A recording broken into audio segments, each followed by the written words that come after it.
Ndagusuhuje wowe tugiye kubana muri aka kanya. Niba ari ubwa mbere ugeze kuri uyu murongo tuguhaye ikaze. Ukande subscribe, ufungure inzogera kugira ngo utajya ucika n'ibyiza tubagezaho umunsi ku wundi. Nawe dusanzwe tubana turagusuhuje cyane kuko uri uw'agaciro gakomeye cyane. Aka kanya rero tugarutse muri gahunda yacu yo kukugezaho ubusobanuro bw'amazina. Aka kanya rero tugiye kurebera hamwe ubusobanuro bw'izina Kellia.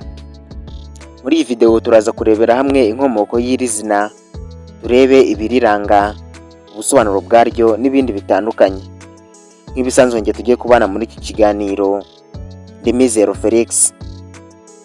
Wawe ikaze.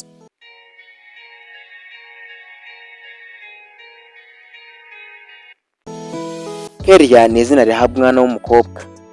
Iri zina rifite inkomoko mu Kilatini no mu Cyongereza, rikaba ryaragutse ku izina Celia cyangwa Kelly. Izina Kellia rero risobanura urusengero, umucyo, ubwiza no kuba imbuto y'icyizere. Dore rero ibisobanuro byimbitse by'iri zina. Izina Kellia rifatwa nk'irihesha umuntu ishusho y'urumuri, kugira umutima mwiza, kuba umunyakuri wiyubaha kandi ufite urugwiro. Ngo nanone ngo rihesha umuntu ishusho yo gukunda amahoro, ubumwe mu muryango n'inshuti. Dore rero imico ya ba Kellia. Abitwa ba Kellia bakunze kugaragaza imico ikurikira: abanyabwiza mu bitekerezo, bakunda kuvugisha ukuri no kubaha abandi bari, bafite umutima mwiza, bagira impuhwe kandi baritanga. Bashishoza mbere yo gufata icyemezo kandi babanza gutekereza. Bakunda gusabana, bishimira kumenya abantu basha no kugira inshuti.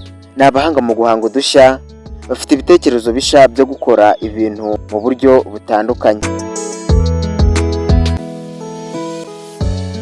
Dore rero ibyo Kellia akunda: kwishimira ubumwe n'umuryango we, umuziki, impano, gusenga cyangwa ibintu bijyanye n'ubugeni. Nanone ngakunda kumenya ibintu bishya nko kwiga byinshi, kuba mu buzima bufite ituze no guharanira iterambere. Nubwo rero Kellia hari ibyo akunda, ngo gusa hari n'ibyo yanga mu buzima. Ngo yanga kutabwirwa ukuri, kubeshywa, intonganya n'amakimbirane, gutereranwa cyangwa kutitabwaho, ibidindiza iterambere no gusubira inyuma. Ni nuko rero dusoje, ari nako tugushimira cyane wowe twari kumwe. Nk'ibisanzwe mwari kumwe nanjye Mizero Felix. Mukomeze kugira ibihe byiza, turabakunda, Imana ibarinde. Bye.